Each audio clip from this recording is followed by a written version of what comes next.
Assalamualaikum warahmatullahi wabarakatuh. Alhamdulillahirabbil alamin.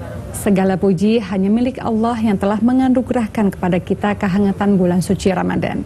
Semoga 10 hari yang telah kita lalui dapat melipat gandakan semangat dan juga kekuatan keimanan kita kepada Allah Subhanahu wa taala.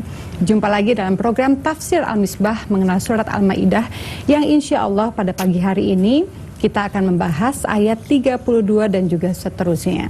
Ayat-ayat ini antara lain membahas tentang tingginya nilai jiwa manusia di mata Allah Subhanahu wa taala serta balasan bagi mereka yang melakukan kerusakan di muka bumi. Tentunya mengenai penjelasan dari makna ayat-ayat ini akan disampaikan langsung oleh narasumber kita yaitu Pak Quraisy Shihab. Assalamualaikum Pak. Waalaikumsalam warahmatullahi. Sehat Pak? Alhamdulillah. Alhamdulillah. Dan juga di tengah-tengah kita sudah hadir Forum Mahasiswa Ushuluddin se-Indonesia. Betul saya mengucapkannya? Atau disingkatnya Formadina ya. Dan juga Pengajian Aulia Depok dan Majelis Taklim Al-Ikhlas Nakula Bekasi Selatan. Assalamualaikum semuanya. Cantik-cantik, segar-segar, puasa semua kan? Insya Allah ya. Terima kasih atas kehadirannya di sini. Pak, kita akan melanjutkan kembali ayat 32 ini dari surat Al-Maidah. Silakan Pak, bisa dimulai. Baik. A'udzubillahi minasyaitonirrajim. Bismillahirrahmanirrahim. Episode yang lalu kita berbicara tentang ayat-ayat yang menguraikan pembunuhan yang terjadi yang oleh banyak ulama dinyatakan sebagai pembunuhan pertama, Qabil atas Habil. Di situ dilukiskan betapa merugi dia si pembunuh, dilukiskan betapa si pembunuh menanggung dosa pembunuhannya dan terpaksa memikul dosa yang dibunuhnya secara aniaya. Di situ digambarkan betapa besar kerugian dan penyesalannya. Semua itu pada akhirnya menggambarkan bahwa pembunuhan secara tidak sah ini amat sangat buruk. Buruk buat yang bersangkutan, buruk buat masyarakat secara umum. Nah, ayat yang akan kita jelaskan sekarang ini adalah lanjutan dari ayat tersebut yang menyatakan min ajli dzalika katabna ala bani Israil annahu man qatala nafsan bighairi nafsin aw fasadin fil ard faka'annama qatala an-nasa jami'a. Karena itu, yakni karena keburukan-keburukan yang terjadi sebagai dampak pembunuhan yang tidak sah itu, disebabkan karena itu, maka kami tetapkan atas Bani Israel, yaitu siapa yang membunuh suatu jiwa tanpa pembunuhannya terhadap jiwa lain. Maksudnya, siapa yang membunuh bukan dengan hak, membunuh jiwa yang lain, maka dia bagaikan membunuh atau melakukan pengerusakan di bumi, maka dia bagaikan membunuh manusia seluruhnya. Oke, kita lihat. Siapa yang membunuh satu orang, pembunuhannya itu bukan atas dasar hak. Ada pembunuhan dengan hak. Yang paling jelas qisas, ya. Satu orang yang membunuh qisas, dibunuh juga. Itu namanya pembunuhan dengan hak. Ada pembunuhan dengan hak. Satu orang menyerang negeri kita, mau menjajah kita dengan kekuatan senjata dan sebagainya. Kita perang, membela negara, membela kebenaran, sehingga membunuh, itu pembunuhan dengan hak. Tetapi membunuh tanpa hak, siapa yang membunuh tanpa hak, mengeluarkan, menghabisi jiwa seseorang secara aniaya, maka satu orang yang dibunuhnya itu seakan-akan dia telah membunuh semua orang. Demikian juga yang melakukan pengerusakan di bumi, kata ayat ini, itu juga bagaikan melakukan pembunuhan seluruh manusia. Ada kegiatan-kegiatan yang terlihat tidak mengeluarkan jiwa seseorang, tapi kalau dia itu pengerusakan yang luar biasa, itu dianggap pengerusakan sama semua orang. Oke, kita lihat di sini, kita ambil, membunuh satu orang bagaikan membunuh banyak orang. Kenapa begitu? Kita lihat. Kalau satu orang sudah berani membunuh satu orang tanpa hak, maka tidak mustahil dia membunuh yang lain. Ya. Tidak mustahil dia bunuh yang ketiga. Demikian seterusnya. Tidak mustahil ya. Bahkan pembunuhannya yang kedua sudah lebih mudah baginya dari yang pertama. Yang ketiga lebih mudah dari yang kedua. Kalau begitu, yang membunuh pertama seakan-akan membunuh semua orang. Satu. Yang kedua, kita lihat. Kita lihat yang kedua. Seandainya seorang membunuh yang lain, ada enggak kemungkinan dia bunuh Anda juga? Kemungkinannya tetap ada, ya toh? Ada kemungkinan. Ada kemungkinan dia bunuh yang ketiga. Kalau begitu, begitu ada satu orang yang ingin membunuh orang lain tanpa aniaya, Anda berkewajiban membela yang akan dibunuh itu, karena kalau tidak Anda bisa-bisa ikut terbunuh. Sehingga sama dengan yang lain. Lebih jauh, kenapa ini dipersamakan? Saya ingin melihat. Jiwa yang terbunuh itu manusia. Iya. Itu manusia bisa hidup sendiri. Tidak bisa hidup sendiri. Kita tidak bisa membayangkan ada satu orang hidup sendiri. Jadi kalau begitu, saya membutuhkan dia. Satu orang, kita anggaplah satu orang yang paling lemah, anak kecil dibunuh. Ada enggak kemungkinan dia jadi pemimpin? Ada. Kalau pemimpin terbunuh, bisa mempengaruhi masyarakatnya atau tidak? Kalau begitu, membunuh satu orang bisa akan membunuh semua orang. Yang dibunuh itu memiliki kemanusiaan, ya, sifat kemanusiaan. Yang lain punya sifat kemanusiaan juga. Kalau begitu, membunuh satu orang seakan-akan membunuh semua orang. Dia memang tidak berkata, maka dia membunuh semua orang. Seakan-akan, fakaan nama. Apa artinya ka'annama? Wah, ini dari Usuluddin ini pasti ngerti ya. Ka'annama, seakan-akan dia membunuh semua orang.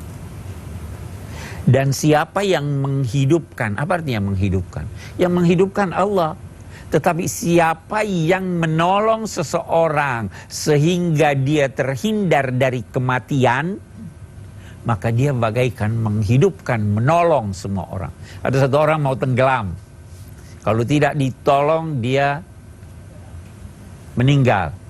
Siapa yang menolong orang itu sehingga tidak tenggelam, maka dia bagaikan menolong semua orang. Jadi kemanusiaan itu adalah satu kesatuan. Baik. Pemirsa, kami akan melanjutkan kembali pembahasan dari surat Al-Maidah ayat 32 ini setelah pesan-pesan berikut. Tetaplah bersama kami. Pemirsa, terima kasih Anda masih bersama kami dalam program Tafsir Al-Misbah mengenal surat Al-Maidah. Dan pada pagi hari ini kami sedang membahas ayat 32. Silakan dilanjutkan Pak Quraisy. Baik. Satu pertanyaan. Allah telah menetapkan ini atas Bani Israel. Kenapa yang dia sebut dia tetapkan atas Bani Israel? Karena sebahagian dari Bani Israel itu melakukan pembunuhan yang terhadap orang yang amat mulia, melakukan pembunuhan terhadap nabi-nabi. Tidak ada yang bunuh nabi-nabi itu kecuali Bani Israel. Sebelumnya nabi-nabi tidak terbunuh. Jadi Allah menggarisbawahi ini. Itu sebabnya ada ulama tafsir, kalau saya tidak keliru, At-Tabari menafsirkan man qatala nafsan bighairi nafsin, siapa yang membunuh nabi. Nah, tapi sebenarnya bukan hanya nabi, siapapun. Seperti apa yang saya katakan tadi, semua manusia memiliki kedudukan yang sama dalam kemanusiaan. Sehingga siapapun yang membunuh satu orang, siapapun dia, walaupun dia orang kafir, selama tidak bersalah, maka dia bagaikan membunuh semua orang. Oke. Walaqad ja'atuhum rusuluna bil bayyinat tsumma inna katsiran minhum ba'da dzalika fil ardi lamusrifun. Sungguh telah datang kepada Bani Israel rasul-rasul kami dengan membawa bukti-bukti, tetapi kemudian dari itu yang lebih buruk lagi apa yang mereka lakukan, bahwa banyak di antara mereka sesudah kedatangannya rasul-rasul itu melampaui batas dalam kedurhakaan. Kalau sebelum datang rasul mereka durhaka, boleh jadi masih bisa ditoleransi, iya. Tapi sudah datang, kalau datang cuma satu rasul boleh jadi masih ditoleransi. Telah datang kepada mereka rasul-rasul kami, tapi sesudah kedatangan rasul-rasul itu pun mereka masih terus melampaui batas. Lebih jauh, ayat selanjutnya itu berbicara tentang ada dua kelompok datang, ini di zaman Nabi, ini sudah bukan Bani Israel, datang kepada Nabi minta bantuan. Nabi beri dia bantuan, diberi unta, diberi kambing, diberi guru-guru, diajak pergi keluar kota. Setelah guru-guru ini berada di sana, mereka bunuh guru-guru itu. Unta-unta dirampas. Maka mereka ditangkap, dibunuh, bahkan dicungkil matanya. Karena mereka perlakukan seperti itu terhadap guru-guru ngaji ini. Nah, turun ayat ini menegur bahwa jangan cungkil matanya. Dia katakan innama jazaa'ul ladzina yuharibunallaha wa rasulahu. Tidak ada balasan terhadap orang-orang yang memerangi Allah dan Rasulnya dalam arti kata merampok. Mereka kan merampok. Tidak ada balasannya kecuali dan melakukan pengerusakan di bumi kecuali mereka itu dibunuh atau disalib atau dipotong kedua tangannya atau diasingkan dari tempat tinggalnya. Kita lihat. Ada 4 hukuman yang disebut di sini. Dibunuh tanpa ampun, disalib, dipotong tangan dan kakinya, dan diasingkan dari tempat tinggalnya. Istilahnya menggunakan au. Au itu apa artinya? Atau. Itu yang umum artinya au. Au dalam kata ulama-ulama bisa litakhyir, bisa litafsil. Kalau litakhyir memilih, hakim, penguasa boleh pilih. Perampok yang merampok, yang membunuh, bisa dibunuh juga, bisa disalib juga. Kalau bukan itu dia dipotong tangannya, kalau bukan itu maka dia dipenjarakan. Karena kita artikan au dengan atau, ya. Nah, Imam Syafi'i tidak mengartikan au dengan atau. Tetapi dia artikan dengan meragamkan. Maka katanya, kalau perampok itu mengambil harta dan membunuh, dia dibunuh. Kalau dia hanya mengambil harta, dipotong kedua tangan dan kakinya. Kalau dia tidak mengambil harta, dia sekedar menakut-nakuti, maka dia diasingkan. Kita di Indonesia kira-kira dinusa kambangkan, nah, diasingkan, di penjara kata ulama yang lain. Jadi ini 4, nah, tapi kemudian dikatakan illalladzina tabu min qabli an taqdiru alaihim, kecuali yang bertaubat sebelum kamu berhasil menangkap mereka. Mereka masih punya kekuatan. Dia lari, tapi terusnya menyesal. Waduh, saya kenapa merampok? Kenapa saya ini? Mereka yang seperti itu tidak dijatuhi hukuman ini. Mereka dimaafkan dari hak Allah. Tetapi hak manusia tetap. Kalau dia ambil harta, harus dia kembalikan hartanya. Tetapi dia sudah tidak harus dibunuh. Kalau dia membunuh, maka ditanya keluarga yang terbunuh, kau mau maafkan atau mau bayar dia? Tetapi kalau dia ditangkap tanpa menyerah, maka dia harus dibunuh menurut ayat kita. Baik, nanti kita lanjutkan kembali Pak. Pemirsa tetaplah bersama kami akan segera kembali lagi setelah pesan-pesan berikut ini.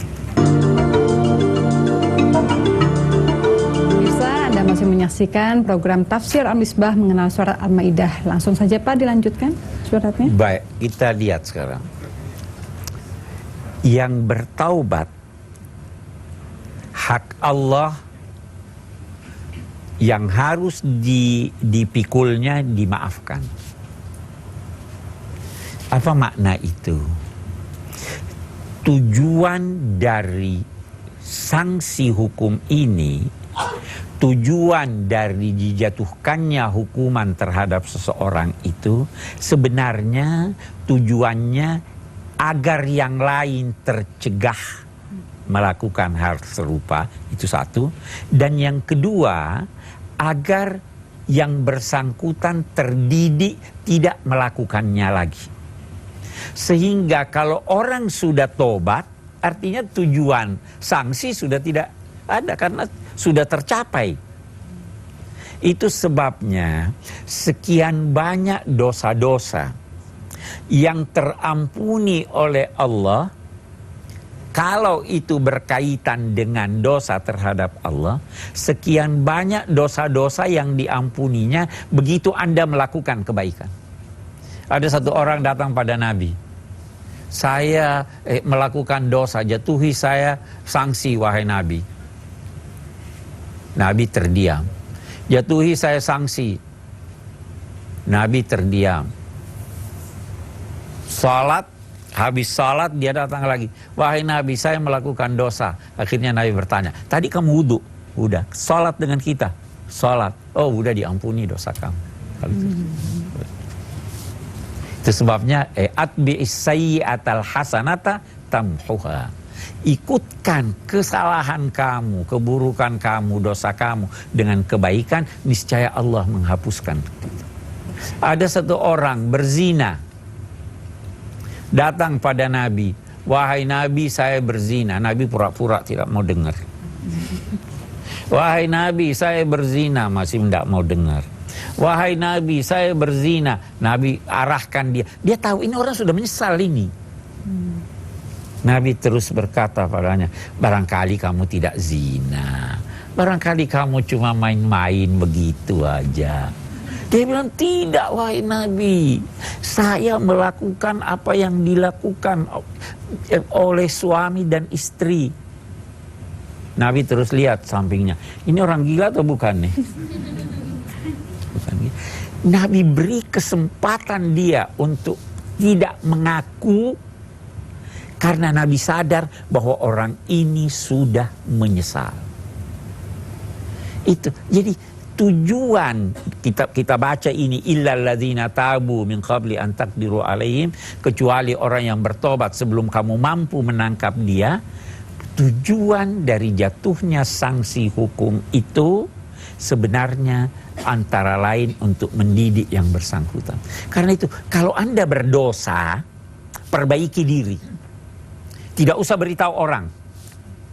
Nah, tetapi kalau dosa Anda berkaitan dengan hak manusia, pergi kepada orang itu, maaf ya, saya sudah pernah ambil uang Anda ini, diam-diam, tolong jangan beritahu orang. Kalau yang korupsi, untuk yang di pemirsa ini, di sini tidak ada korupsi, saya tahu. Sampaikan itu yang koruptor, kembalikan duitnya. Kalau memang Anda bertobat. Selesai, baru bertobat kepada Allah. Tujuannya itu sebabnya sekian banyak ketentuan-ketentuan hukum di dalam Islam yang kalau mau diterapkan terlalu sulit, tidak bisa diterapkan. Mencuri, nanti dalam salah satu episode kita akan bahas di Suratul Maidah ini, syarat-syarat yang dipotong tangannya, kalau kita tafsirkan faqta'u aydiyahuma dalam arti potong tangannya itu sangat sulit terpenuhi. Berzina, hukumnya dicambuk atau didera, itu amat sangat sulit, hampir mustahil bisa terlaksana, kecuali kalau orang itu sendiri datang mengaku bahwa saya berzina. Jadi tujuannya adalah mendidik.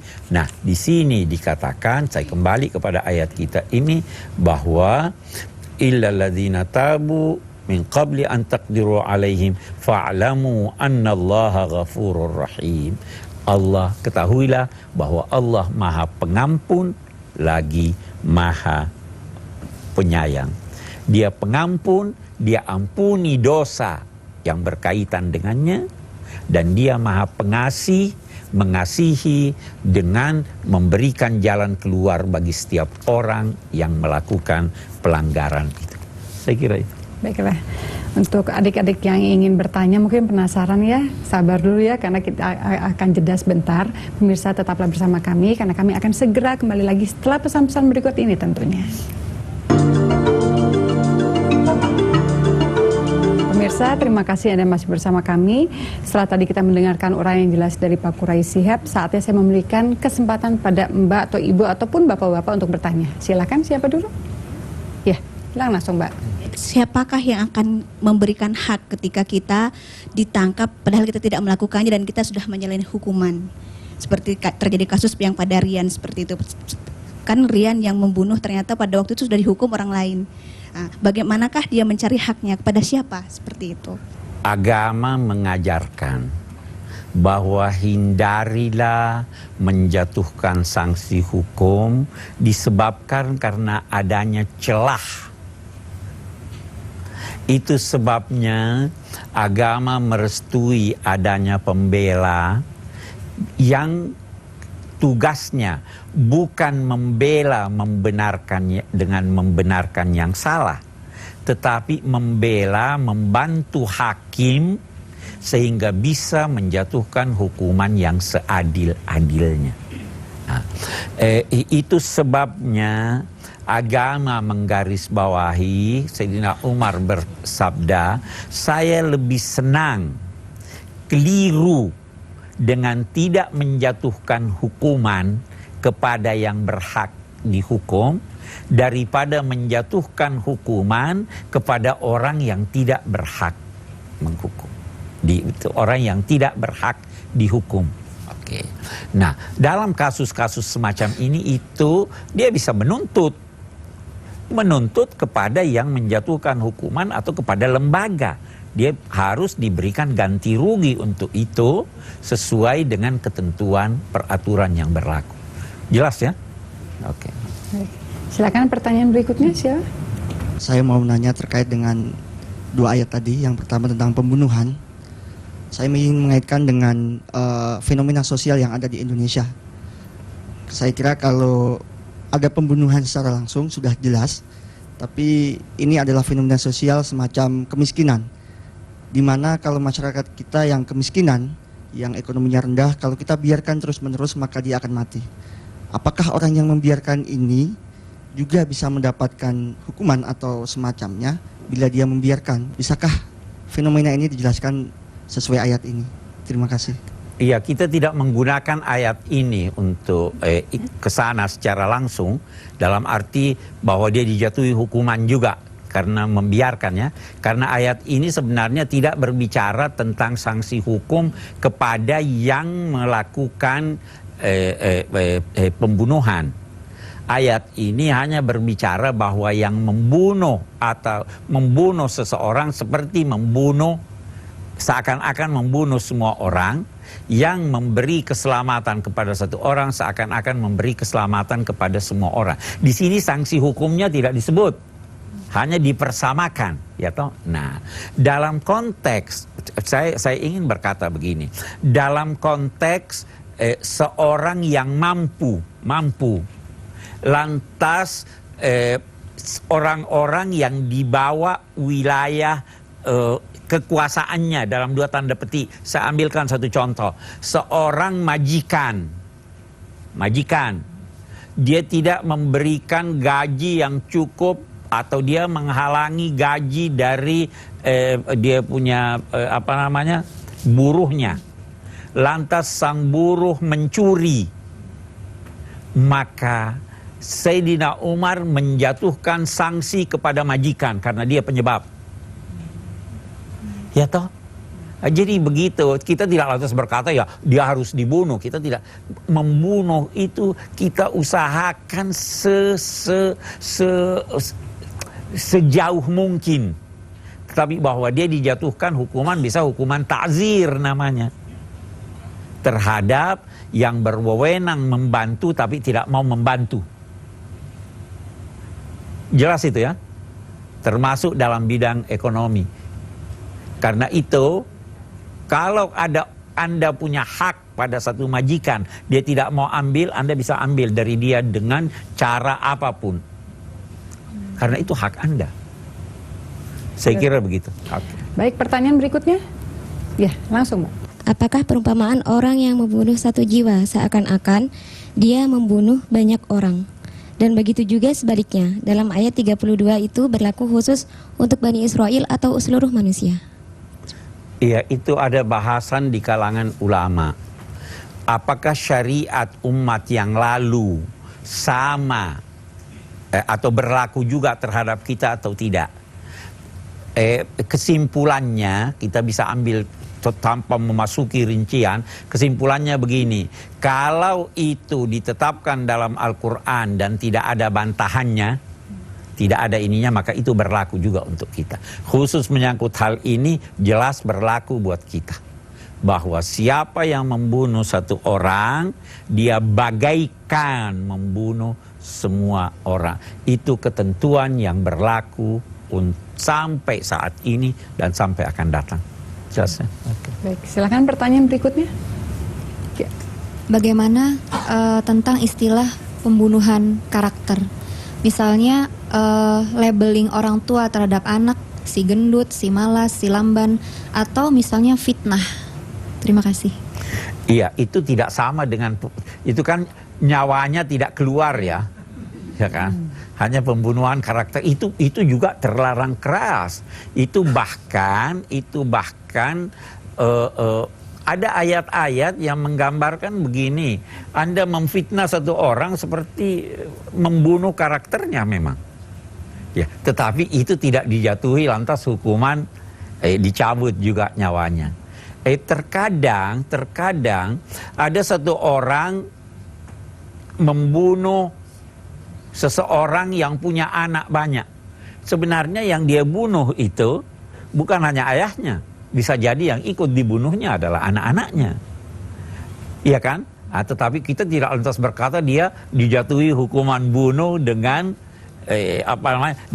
dengan alasan membunuh banyak orang. Dia hanya membunuh satu orang. Saya kira begitu ya. Tapi memang ada istilah pembunuhan karakter itu. Memfitnah itu membunuh karakter. Tetapi tidak lantas dikatakan bahwa dia harus dibunuh juga ya. Baiklah, saya akan berikan kesempatan lagi pada ibu-ibu, mas-mas maupun mbak-mbak, tapi sabar ya. Pemirsa, kami akan segera kembali lagi setelah tayangan berikut ini. Pemirsa, terima kasih Anda masih bersama kami dalam program Tafsir Al-Misbah mengenal surat Al-Maidah. Baik, saya berikan kesempatan lagi untuk bertanya sebelum pada kesimpulan. Mbak-mbak atau mas-mas silakan. Oh, Bapak silakan, Pak. mengenai surat Al-Maidah ayat 32 tadi, oleh seorang yang non-muslim dipakai untuk menyerang orang muslim sebagai alat untuk membasmi terorisme. Apakah itu dapat dibenarkan? Terima kasih. Ayat ini digunakan oleh non-muslim ya Iya. untuk menyerang orang Islam Iya. yang teror. Kita heran itu kalau non-muslim menggunakan ini. Apa dia percaya ini? Dia percaya atau tidak? Nah, itu yang pertama. Kalau kita berkata, bisakah ayat ini digunakan untuk sebagai pegangan memberikan sanksi hukum kepada terorisme? Oke. Jawabannya begini, kita harus tahu dulu persis apakah yang bersangkutan itu teroris atau bukan. Ini dulu satu. Kita tidak ingin menjatuhkan sanksi hukum kalau dia bukan teroris. Seperti misalnya sekarang, kita ambil contoh, itu orang yang berjuang membela negaranya, teroris atau bukan? Nah, tapi ada kan yang berkata teroris? Nah, itu. Jadi tidak boleh dong digunakan ini. Tapi kalau memang dia ternyata teroris sesuai dengan ketentuan hukum, maka ayat ini bisa digunakan karena memang seperti yang saya katakan tadi, Imam Malik beranggapan kata au di sini berarti peragaman sesuai dengan dosa atau pelanggaran yang bersangkutan. Imam, pemerintah bisa memilih di antara hukuman-hukuman, sanksi-sanksi hukum di sini apa yang paling tepat dijatuhkan. Walaupun ayat ini pada mulanya dari sebab nuzulnya turun menyangkut perampokan, yang merampok itu bisa hanya menakut-nakuti orang. Bisa enggak? Teror enggak itu? Kalau Imam Syafi'i, kalau sekedar menakut-nakuti orang tidak membunuh, maka hukumannya dia dinusakambangkan. Nah, itu kita, ya kan? Terhadap teroris atau tidak ini? Terhadap teroris, karena memang dia yang menakut-nakutkan. Kalau dia membunuh,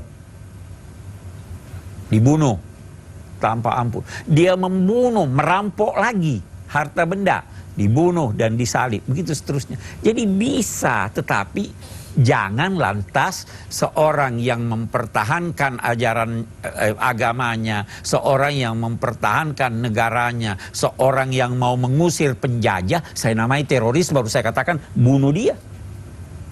Kan tidak. Nah, yang kembali saya berkata, heran kalau ada lantas non-muslim berkata saya mau pakai ayat ini, memangnya dia percaya ayat ini? Jelas Pak ya? Okay. Silakan pertanyaan berikutnya. Ini mengenai perzinahan. Kalau seseorang tertangkap tangan dalam perzinahan kemudian dihukum, apakah kelak kemudian hari di akhirat masih dapat hubungan lagi Ustaz?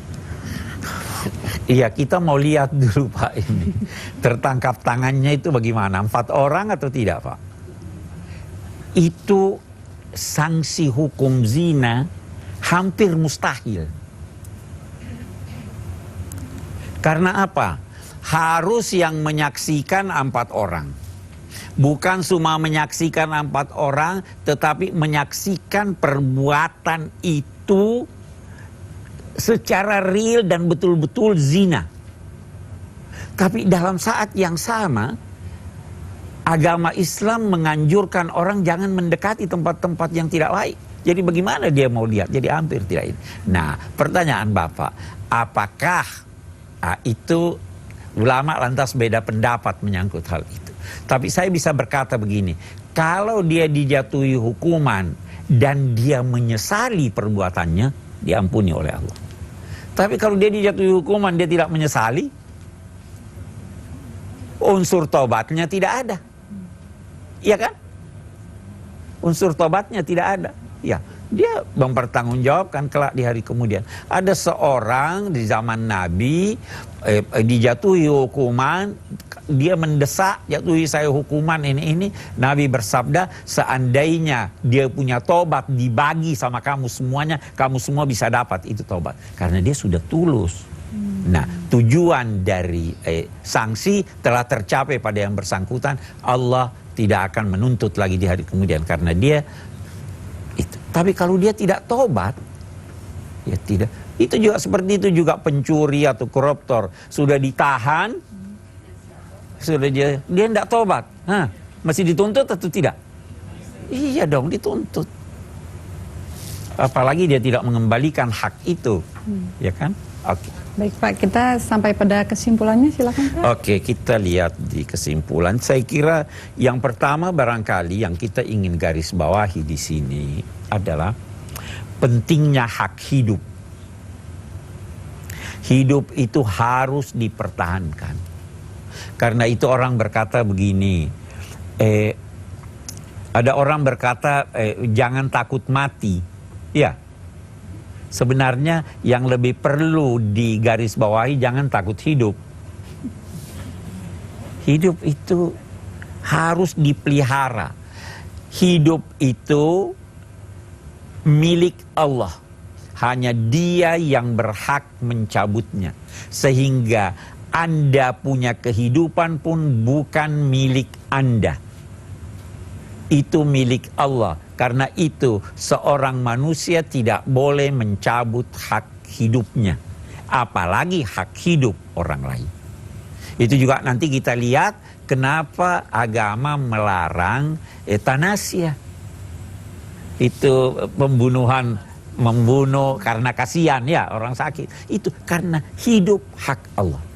Nah di sini itu pula sebabnya siapa yang membunuh satu orang dianggap membunuh semua orang, seakan-akan membunuh semua orang, dan memberi kesempatan hidup pada seseorang dianggap telah memberi, karena hidup adalah hak yang sangat mutlak bagi setiap manusia. Itu pertama kesimpulan kita. Yang kedua barangkali yang kita bisa ambil kesimpulan di sini bahwa manusia itu harus membela setiap orang yang terancam dibunuh secara tidak sah. Secara tidak sah. Logikanya antara lain, kalau ada satu orang dibunuh secara tidak sah, maka tidak mustahil yang bersangkutan sendiri akan terbunuh. Yang ketiga, dari ayat ini kita bisa ambil kesimpulan bahwa manusia tidak bisa hidup sendiri. Dia adalah makhluk sosial yang membutuhkan yang lain. Yang keempat, yang saya akan ambil kesimpulan di sini tentang tujuan dari dijatuhkannya sanksi hukum terhadap terpidana. Tujuannya itu yang pertama adalah agar orang lain tidak melakukan kesalahan yang sama. Dan yang kedua, agar yang bersangkutan tidak mengulangi lagi kesalahannya. Karena itu, kalau ada orang yang tertangkap, yang datang menyerahkan diri karena insaf, maka hak Allah atas dia tidak dituntut Allah. Yang dituntut dari dia hanya mengembalikan hak manusia yang diambil. Yang terakhir mungkin kesimpulannya adalah bahwa sekian banyak dosa, khususnya dosa-dosa kecil yang diampuni Allah karena Anda berbuat kebaikan. Saya kira itu yang dapat kita simpulkan. Baiklah, terima kasih Pak Qurais atas uraian yang sangat indah ini.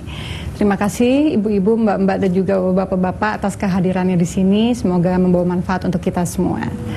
Pemirsa, Demikianlah pembahasan ayat-ayat suci Al-Quran. Semoga melalui pertemuan kita kali ini akan membuat kita senantiasa saling hormat menghormati antara sesama dan membuat kita takut untuk berbuat aniaya terhadap orang lain dan menjadikan diri kita sebagai pribadi yang pemaaf dan penuh kasih sayang.